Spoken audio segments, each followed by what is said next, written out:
Saya mohon izin untuk berdiri supaya uraian yang teman-teman mintakan temanya untuk kita bahas bersama kita bisa lebih optimalkan. Maafkan saya kalau terlihat agak lebih tinggi dari semuanya ini supaya lebih memudahkan eksplorasinya. Ada 5 tema yang Anda kemudian pilih sendiri untuk dibahas oleh kita bersama di kesempatan pagi ini, dan mengerucut tema itu pada persoalan takdir.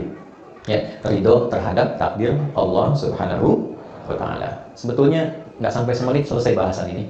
Ya sudah, ridho saja. Setelahnya jawab, ya kan? Tapi saya ingin elaborasi dulu ya. Kita gali dulu secara mendalam. Takdir itu apa? Cara bekerjanya bagaimana? Kemudian cara menempatkan ridho terhadap takdir seperti apa? Nah, saya akan coba berusaha menggambarkan itu sesuai dengan turunan-turunan di ayat Al-Quran, di hadisnya bagaimana, lalu kita buat semacam visualisasi skematik supaya paham, oh ini kesini alurnya, ini kesini arahnya. Ceramah monolog itu gampang, tinggal terangkan ayatnya ini, hadisnya ini, terus itu aja, selesai. Tapi problem dasarnya yang terjadi saat ini, mohon maaf, ada sebagian umat Islam, mungkin besar, yang disinyalir oleh Al-Quran secara kualitatif, kualitasnya itu agak menurun. Ya, kayak ilmu, al-ilmu nurun, ya, ilmunya turun gitu. Bukan jadi cahaya lagi. Nah, contohnya apa? Tidak sedikit di antara umat Islam yang bahkan dalam menunaikan ibadah ritualnya saja, belum ke sosial. Itu baru sekedar mengetahui cara, belum sampai pada memahami dan memaknai. Contoh besar gini, maaf ya, dari sekian orang yang sholat, ribuan kali ruku dan sujud, teman-teman bisa tanyakan pada diri sendiri, berapa persen dari bacaan dan gerakan sholat itu yang dipahami? Mengapa saat sholat tangannya begini? Ya? Mengapa yang diucapkan Allahu Akbar? Kenapa tangannya bersedekap begini?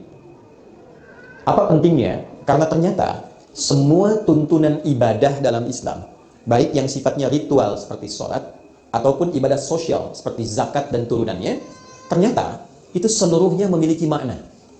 Bahkan dari namanya.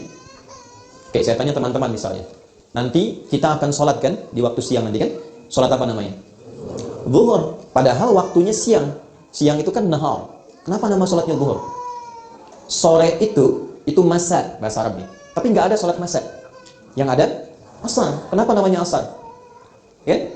Malam itu lail, tapi sholatnya isya. Itu ada maknanya teman-teman. Cukup kita dengan mengetahui 5 nama waktu sholat ini, kita bisa menata kegiatan kita, harian kita, secara tertib, terstruktur, dan punya nilai. Baik itu dalam konteks kehidupan dunia, dan persiapan akhirat yang tercatat. Apalagi kemudian kalau kita sudah masuk kepada prakteknya. Saya ambil contoh begini, secara cepat dan singkat. Abdurrahman bin Auf, di antara sahabat Nabi SAW, dari berdiri saja begini, diajarkan oleh Nabi berdiri dulu. Itu mempraktekkan makna berdiri, beliau terapkan, diimplementasikan dalam profesi beliau sebagai seorang pebisnis, pedagang. Itu kurun waktu hanya dalam 2 tahun bisa menjadi orang paling kaya dan sukses dalam dagangnya. Mempraktekkan berdiri saja. Ketika kami dianugerahi honoris causa di salah satu kampus di Indonesia, saya membuat riset, diuji oleh 15 profesor.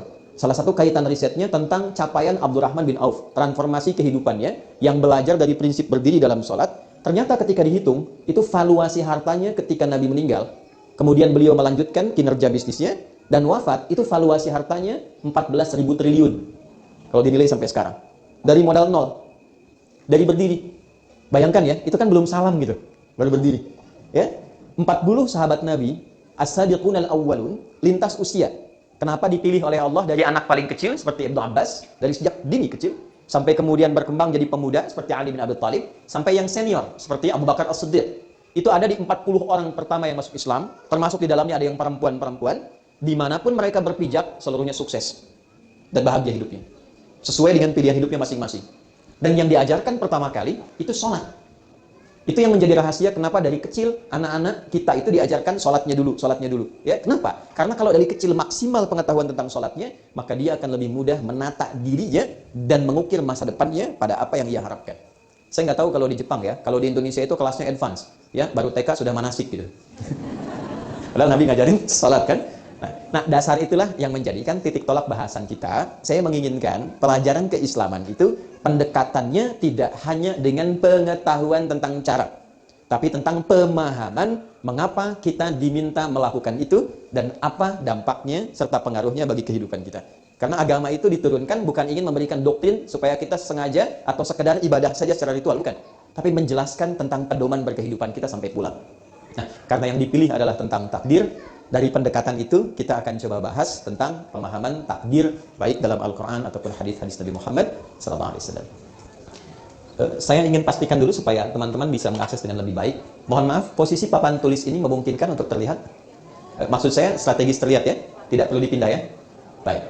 Maaf, yang di belakang Ibu kelihatan nggak? Kelihatan ya? Baik. Ini belum saya tulis sudah kelihatan Pak. Ini imannya luar biasa nih.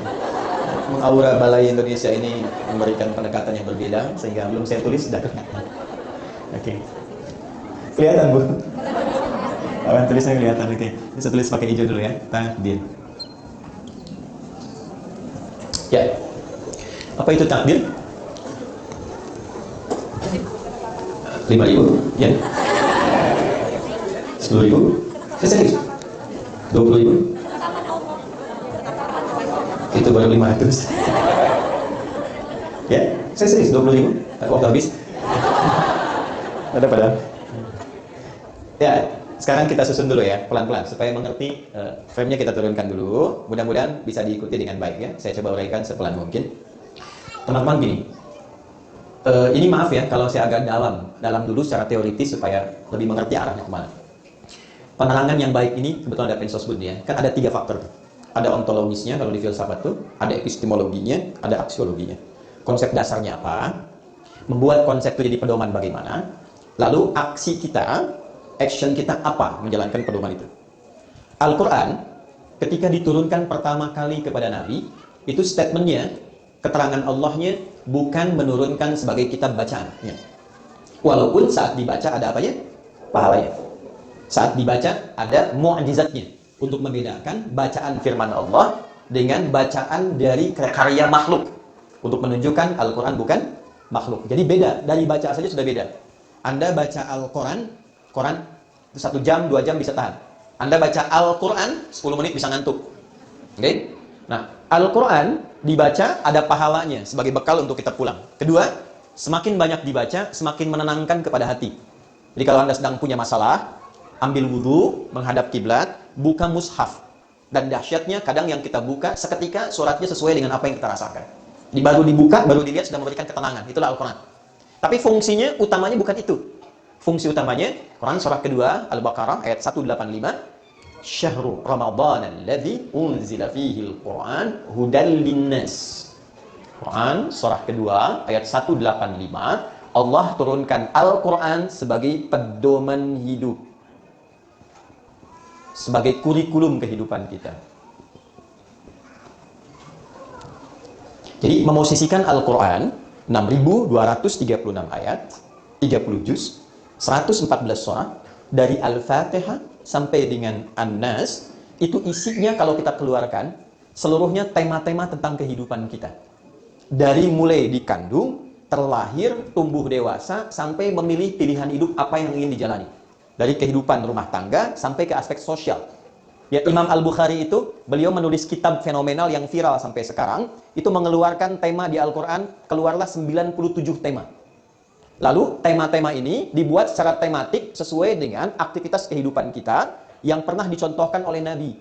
97 tema, ada subtemanya. Ayatnya apa? Hadisnya apa? Ayatnya apa? Hadisnya apa? Dikeluarkan dari kegiatan harian Nabi selama 24 jam. Maka diberi namalah kitabnya Al-Jami' As-Sahih Al-Musnad Al-Mukhtasar min umuri Rasulillah sallallahu alaihi wasallam wa sunanihi wa ayyamihi. Coba ulangi. Okay. Karena kepanjangan, maka disingkat jadi Sahih Al-Bukhari. Jadi, Sahih Al-Bukhari itu bukan kitab hadis yang berdiri tunggal, bukan. Itu adalah turunan dari tema-tema kehidupan yang diturunkan dari Al-Quran, lalu ayatnya dimasukkan, lalu disitulah dikuatkan dengan hadisnya. Misal, di sini kan ada mahasiswa pelajar misalnya. Keluarkan tema-tema terkait ilmu apa? Maka kita temukan di tema yang ketiga, namanya Kitabul Ilmi. Ya, maka di situ nanti ada ayatnya, menghafal yang bagus bagaimana, cara cepat memahami bagaimana, mengawali waktu untuk memulai kita belajar itu bagusnya hari apa, itu sampai ke harinya detil. Baik laki-laki atau perempuan. Anda yang sering tanya, Ustaz, iman saya kadang naik turun gitu kan? Kalau naik semangat ibadah, kalau turun, ya kadang-kadang yang pokok pun tertinggal. Cara naikkan dan menjaga supaya nggak turun bagaimana? Nanti itu ada di tema yang kedua, Kitabul Iman. Nah, ini yang saya maksudkan. Kita mengaji Quran dengan membaca, bagus. Tapi mengeksplor isi Quran dan mengeluarkan sesuai dengan tema kehidupan yang kita pilih sebagai profesi hidup, itu yang utama. Makanya saya sarankan, teman-teman kalau bikin pengajian, jangan bahas yang tinggi-tinggi. Anda sekarang apa profesinya? Misal, di sini ada pebisnis, pengusaha, pedagang. Kumpul aja teman-teman. Bikin komunitas di dunia usaha, lalu keluarkan ayat-ayat Qur'annya, hadisnya apa, itu yang digali terus, dipelajari, sampai paham bagaimana mengamalkan petunjuk Islam dalam dunia usaha. Nah, teman-teman yang perempuan, ibu misalnya di rumah tangga, sering kali bertanya, pernah nggak selama hidup mengeluarkan ayat-ayat tentang istri, tentang ibu? Itu lintas batas. Anda even mau tinggal di sini di Jepang, atau pindah kembali ke Indonesia, atau ke Arab, ya, tetap tuntunannya itu akan selalu senafas. Menjadi istri bagaimana, menjadi ibu bagaimana, jadi nenek bagaimana, dan turunan-turunan yang lainnya. Nah, seringkali sekarang didapati kajian itu terlampau tinggi, sehingga lupa untuk membahas apa yang kita pilih dalam hidup. Sekarang, dari pendekatan ini, takdir itu apa? Apa hubungan dengan qada? Seperti apa menjalaninya kita supaya bisa ridha? Teman-teman, takdir disebutkan dan diuraikan kata ini sendiri, setidaknya di 5 tempat dalam Al-Quran. Takdir. Oke, pelan-pelan. 1, kita temukan di Quran surah Al-An'am, surah yang ke-6. Ayat 96. Kedua, kita temukan di Quran di surah Yasin, surah ke-36. Di ayat surah yang sama, di ayat yang sama, 36. Kemudian kita temukan juga 3 di Quran surah Fussilat, surah 41. Di ayat ke-12. Ini saya garisi begini. Pelan-pelan ya. Ini saya garisi begini, lalu saya kotaki untuk menunjukkan nanti semua kata tentang takdir di 3 ayat ini dan 3 surah ini ujungnya sama semua. Nanti yang keempat, saya khususkan 2 begini. Quran surah Al-Furqan surah 25 ayat 2. Kemudian yang kelima Quran surah Al-Insan. Nah, ini yang paling agak menarik di surah Al-Insan ini, teman-teman sekalian. Saya sengaja tipiskan dulu, nanti buat bikin tebak-tebakan seperti Pak Aula tadi menyampaikan. Ya, fokus dulu. Di 2 bagian ini, yang saya bagi 2 kotak, yang menariknya, yang 3 ujungnya sama, yang Al-Insan pun dengan satu lagi Al-Furqan ujungnya serupa. Saya buat kesimpulan cepat dulu, nanti saya turunkan maknanya satu persatu. Ini sengaja saya kosongkan, buat nanti kita tebak-tebakan ayat, dan di akhir kalau masih ada waktu, nanti saya akan berikan simulasi cara cepat menghafal Al-Quran, dengan nomornya, dengan posisinya, dan mungkin juga dengan halamannya. Kalau masih ada waktu insya Allah. Mau? Ya. Yuk fokus ini. Takdir dari seluruh uraian ayat Al-Quran yang ditampilkan kepada kita, baik di 5 yang pokok ini dengan namanya Faliqul Isbah, alladhi ja'ala al-laila sakana wasyamsa wal qamara husbana, dzalika taqdirul azizil alim, wasyamsu tajri bi mustaqarrin lah, dzalika taqdirul azizil alim. Semua taqdirul azizil alim, taqdirul azizil alim. Hanya di 2 tempat nanti waqaddaruha taqdira, waqaddara taqdira. 5 kata takdir di 5 tempat. Yang paling menarik, seluruhnya menguraikan hanya 1 makna yang utama saja. Saya tarik sini. Maaf ya, ini seperti kuliah supaya agak sedikit mendetil ya. Takdir adalah ketetapan yang disertai dengan ilmu Allah secara detil dan komprehensif tentang alur kehidupan di alam semesta serta sistem yang berjalan di dalamnya. Takdir adalah ketetapan Allah yang disertai dengan ilmu atau pengetahuan Allah yang komprehensif dan detil tentang alur kehidupan di semesta serta sistem yang menyertainya. Pelan-pelan ya. Secara singkat dari sini, kita bisa memahami bahwa seluruh aspek kehidupan di semesta ini, baik terkait dengan kita manusia, alam tumbuhan, hewan, pergerakan seluruh tata surya yang berada di seluruh semesta ciptaan ini, pertama kita simpulkan seluruhnya tertata dan tersistem. Dulu 1. Jadi tidak ada kehidupan itu yang sifatnya tidak tertata. Semua kehidupan yang kita jalani dan seluruh makhluk yang menyertainya itu tertata dengan sistem. Satu. Kedua, di dalam tatanan sistem ini, ya kalau kita misalnya manusia dari lahir sampai dengan berkehidupan, sampai meninggal lagi, sampai bekerjanya apa, beraktivitasnya ada, tataannya sudah ada sistem kehidupannya. Jadi misal, kalau Anda memilih mengerjakan A secara sistem, ini konsekuensinya akan apa? Kalau memilih mengerjakan B secara sistem, konsekuensinya akan apa? Nah, dalam perjalanan tataan sistem itu, melekat di dalamnya pengetahuan sempurna dari Allah. Allah Maha tahu dari sebelum sistem ini dibuat, saat ini berjalan, sampai ini berakhir, seluruhnya kembali kepada Allah Subhanahu wa Ta'ala. Dalam konteks tertatanya sistem ini, disertai oleh ilmunya Allah, pengetahuan Allah. Nah, berjalannya sistem kehidupan dan penyertaan ilmu Allah di dalamnya, itu yang disebut dengan takdir. Bisa dipahami nggak? Kalau saya ada di sini, sekarang, di hadapan Anda, bagian dari takdir bukan? Takdir, oke. Allah tahu nggak? Tahu, dari sebelum datang, sampai sekarang datang, sampai pulang, sampai saya berakhir kehidupan, Allah tahu. Secara singkat, itulah apa namanya? Takdir. Anda ada di sini, takdir bukan? Jelas di sini? Oke, satu. Dua, takdir sifatnya dibagi dua bagian. Ini yang saya ingin dasarnya saya pahamkan dulu sebentar ya. Takdir sifatnya dibagi berapa? Dua bagian. Turunkan dulu ya.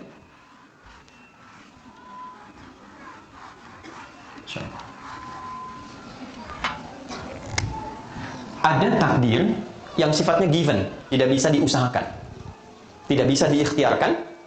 Namanya takdir mubram, dituliskan secara sempurna, pemberian dari Allah dengan hikmah tertentu. Namanya mubram, given, diberikan sebagai anugerah dengan hikmah tertentu. Kita nggak bisa milih, nggak ada pilihan. Contoh, saat terlahir bisa milih nggak? Tidak. Ya, yang paling menarik begini, ada yang mengharapkan laki-laki lahir perempuan, ada yang mengharapkan perempuan lahir laki-laki. Ya, siapapun levelnya, even itu orang misalnya soleh sekali atau perempuan solihah sekali, dia berdoa minta laki-laki, tapi kalau kehendak Allah dalam takdir ini perempuan, tidak akan bisa merubah takdirnya, tetap perempuan. Contoh, kenal Maryam? Saya bilang kenal, saya pulang. Tapi ini agak lumayan lah. Saya di Pekanbaru, sebelum kesini ceramah, saya tanya, kenal Firaun? Kenal. Saya agak khawatir waktu itu. Misal, Quran surah ketiga Ali Imran, ayat ke-35 sampai 36. Saya mau gambarkan gini, kenapa saya tanya Maryam? Maryam itu alaihissalam, Bunda Maria, sosok yang ditampilkan dengan terhormat dalam Al-Quran. Sosoknya mulia, terjaga diri, dihormati, solihah. Saking solihahnya, beliau itu kalau berdoa, bahkan belum berdoa, meminta rizki tentang dunia, itu seketika sebelum doanya terangkat, meminta, rizkinya sudah diberikan. Jadi kalau di mihrabnya itu butuh makanan, makanan sudah ada. Ya, butuh buah, buah sudah ada. Sampai paman yang mengasuhnya Nabi Zakaria ketika masuk ke mihrabnya, itu mengkonfirmasi kepada Maryam, dari mana semua ini? Untuk menunjukkan di lisannya sudah kenal Allah atau belum. Nanti itu ada di ayat 37-nya. Kullama dakhala 'alaiha Zakaria al-mihraba wajada 'indaha rizqa. Setiap pamannya masuk ke mihrab beliau, mendapatkan rizki di dalamnya. Solehnya luar biasa. Ibunya pun itu solihah, namanya Hannah. Ya, Hannah punya suami namanya Imran. Imran nanti punya saudara namanya Zakaria. Hannah punya saudari namanya Eliasobat. Kita kenal dengan Elizabeth. Nanti Zakaria dengan Eliasobat melahirkan John atau Yahya. Kemudian Imran dengan Hannah itu orang soleh dan solihah. Saking soleh dan solihahnya, semua orang dan pemuka agama pada saat itu menyimpulkan, karena ada gambaran dari kitab suci yang lalu akan dilahirkan seorang nabi istimewa di era itu, dan mereka tandanya terlahir dari perempuan yang sangat solihah. Semua menyimpulkan Hannah sedang mengandung, dan pasti yang lahir dari Hannah ini seorang laki-laki dan akan menjadi nabi. Maka saat kandungan itu membesar, Imran meninggal dunia, lahirlah kemudian dari Hannah itu yang diduga dan diharapkan laki-laki, ternyata yang lahir perempuan. Maka ketika lahir perempuan itu, keluarlah di lisan beliau yang mulia. Perhatikan kalimatnya, Quran surah ketiga ayat 36. Falamma wada'atha qalat rabbi inni wada'tuha untha. Maka ketika Hannah melahirkan itu, beliau langsung kemudian menyampaikan permohonannya kepada Allah dengan mengatakan begini, ya Allah, yang lahir perempuan. Padahal doa saya, harapan saya yang lahir laki-laki, sehingga bisa menjadi nabi yang dengan itu diharapkan menata lingkungan masyarakat di era itu. Maka apa jawab Allah? Perhatikan kalimatnya, ayat 36. Wallahu a'lamu bima wada'at wa laysa dzakaru kal untha. Allah Maha mengetahui. Ini yang saya katakan tadi. Nih, ilmu Allah. Tolong catat dan tandai ini ya. Karena nanti ini akan menjadi contoh kepada takdir-takdir yang lain. Karena kita melihat dari sudut pandang A yang terbatas, Allah menilai secara menyeluruh berdasarkan pengalaman dan nanti tahapan-tahapan hidup kita. Wallahu a'lamu bima wada'at. Allah Maha mengetahui terhadap siapa yang dilahirkan itu perempuan. Oke. Walaysa dzakaru kal unta. Dan engkau berharap laki-laki, ternyata yang lahir perempuan. Aku lebih tahu, kata Allah, dengan ilmuku tentang yang lahir ini, dan jangan salah menilai bahwa perempuan pun punya keistimewaan yang tinggi di hadapan Allah yang berbeda dengan laki-laki. Ini hikmahnya.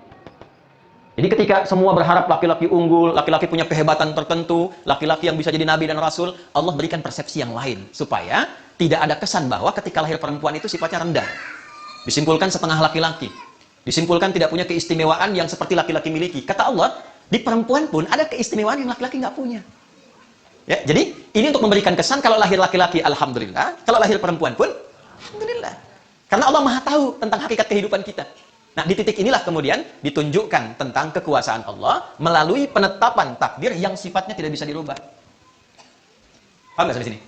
Ya, itu satu bagian pertama. Jadi kalau kita mendapatkan takdir yang sifatnya seperti itu, yang diperlukan dari diri kita bukan merubah takdir. Karena sampai kiamat kurang 2 hari pun nggak akan bisa dirubah. Sehari lagi buat sadar bahwa itu salah. Lalu ada kesempatan taubat gitu. Ya? Nah, tapi tugas kita menemukan hikmahnya. Apa yang diinginkan Allah dari keadaan diri saya yang saya terima saat ini. Itu yang kita cari. Jadi bukan cari perubahannya. Yang dicari adalah hikmah. Ya. Oke ya? Nanti dalam kajian yang berbeda kita bisa bahas misalnya perempuan bagaimana, laki-laki bagaimana, sehingga bisa menempatkan takdir perempuan sesuai dengan jalan hidupnya. Ya, saya ambil contoh. Laki-laki itu di bahasa Arab standar, mau di Al-Quran, mau di hadis, namanya cuma satu. Ini menunjukkan karakter ya. Rajulun. Sendirian. Kalau banyak kan, tetap hurufnya masih sama. Hanya ditambah alif menunjukkan banyak. Rijalun. Dari ra, satu. Jim, kemudian lam. Untuk menunjukkan sikap fisik satu yang tegap, kuat. Makanya kaki disebut rijlun karena kuat. Dia bisa melambai, nah itu kehilangan kelaki-lakiannya gitu. Ya. Tegap, berwibawa, kokoh. Nah, itu sifatnya rajulun. Maka ketika Anda dicipta, saya dicipta sebagai laki-laki, ada fungsi fisikal yang membedakan dengan perempuan. Kekuatan ada di sini, perlindungan ada di sini, ketegasan ada di sini. Dari suaranya sudah punya aura perlindungannya dan disiapkan namanya pun beda. Nggak bisa Anda siang, kalau malam Nia misalnya. Nggak bisa. Ya. Nah, itu secara fungsional, fisik. Jadi dari nama saja dan dari tampilan fisik itu sudah punya arti, arahnya ke sini. Difungsikan seperti ini. Kenapa laki-laki nanti diberikan satu instrumen pencarian nafkah? Karena dengan sifat ini rujuliahnya. Kembali ke perempuan. Perempuan itu dia punya 2 nama. Satu, mar'ah. Mar'ah bukan marah. Ya, mar'ah. Ibu-ibu pemarah, mar'ah. Mar'atun. Itu artinya mar'ah nggak, Bu? Ini ibu loh. Yang nggak dimiliki oleh laki-laki. Dari kata muru'ah. Muru'ah itu satu sosok yang senang tampil indah. Beda dengan laki-laki. Ya, kita keluar baju sedikit ya lecek begini kan, kita santai saja kan. Perempuan tidak bisa di stop kita sebentar. Rapikan dulu. Ya kan? Pengajian, dandan dulu. Kadang-kadang pakai seragam, ya kan? Kadang nanya sama suami gitu kan. Ayah bagus mana ya? Yang merah atau yang biru? Anda bilang biru ya, kayaknya merah deh. Ya? Dia nanya tapi udah punya jawaban. Begitu dipakai, putih. Nah, itu kan perempuan tuh. Nah. Kedua, senang tampil terhormat. Ya, jadi kalau disampaikan apa-apa selalu ingin menjaga gitu, image dan sebagainya. Yang ketiga, ini yang paling penting. Sampai orang Arab bikin peribahasa di sini. Ya, mar'ah itu seakar dengan kata muru'ah, juga punya padanan mir'ah untuk menunjukkan sifat perasa yang begitu dalam. Sifat rasa, seperti cermin. Ya, nanti saya tunjukkan. Itu sebabnya nanti kenapa perempuan senang bercermin. Di rumah dia bercermin. Ya, turun di mobil tadi sempat ngaca lagi kan? Lihat ngaca di sini, cek lagi. Itu perempuan, laki-laki nggak punya. Kita standar ya. Tapi dia kalimatnya al-mar'atu kal mir'ati. Hurufnya sama, cuma beda harakat. Pindahkan ke kasrah. Tahu cermin kan, Bu ya? Kalau saya lempar cermin itu sampai pecah, bisa nggak disambung lagi? Bisa. Tapi dia tidak memantulkan bayangan yang sempurna. Anda mesti ingat, kalau nanti setelah menikah, kalau perempuan terlukai, dia mudah memaafkan, tapi sulit melupakan apa yang dia alami.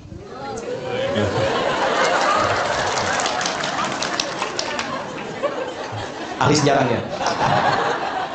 Nanti Anda kalau diskusi bertengkar tentang masalah hari ini, kejadian 10 tahun lalu diungkit lagi. Ini marah. Yang mau saya katakan, ini yang saya maksud given ya. Jadi kalau Anda mengalami ini, artinya Anda memahami istri saya, ini anugerah Tuhan yang khusus, nggak bisa dirubah. Oke? Dengan sifat-sifat dasarnya. Tapi ketika dia berkumpul bareng-bareng, itu katanya berubah dari mar'ah menjadi nisa. Laki-laki, rijal. Rajul, rijal. Perempuan, mar'ah, jadi nisa.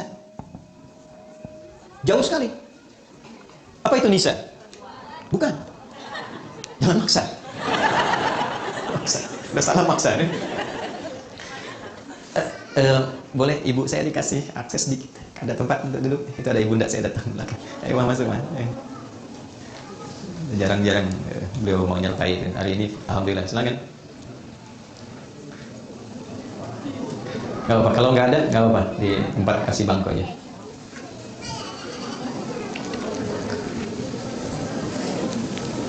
Ada istri juga datang, alhamdulillah. Bukannya itu tuh yang ini.